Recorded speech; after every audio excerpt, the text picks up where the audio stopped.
Ja som sa opýtal, že prečo chcete ísť do televízie Juchu?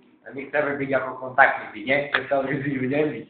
Tá nám ten všetci rozumejú, nie? Bo napríklad, keď to bolo v Rakúsku, tam všetci rozprávajú po rakúsky, nie? Kto by tomu povedal, že v Rakúsku po nemecky, nie? Táto troška iná hlavu, nie? Alebo napríklad v Anglicku po anglicky, vo Francúzsku po francúzsky, nie? To keby sme zjednotili, tak nič nepoviem, nie? A teraz, to vám poviem takú sradovný príklad v tejto téme. Bol som v Anglicku, nie? A tam bol Francúz. A otázka znie, jak rozprával Francúz v Anglicku, tam neznáte, toto zbytočná komplikácia. To po francúzsky, nie? Toto troška. Ešte chcem by som sa opýtať, a čo budete v tom Juchu? Budete moderátor, alebo čo? Aj Boh je trojediný, nie? Ja môžem byť viac jediný, znáte tie lazanie, nie? Je viac vrstvový, nie?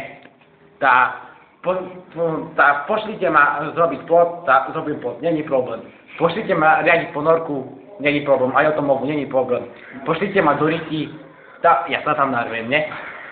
A ešte chcel by som sa opýtať, čo očakávate od televízie Juchu? Hlavne úprimnosť a úprimne vám poviem peniaze a veľa čísel.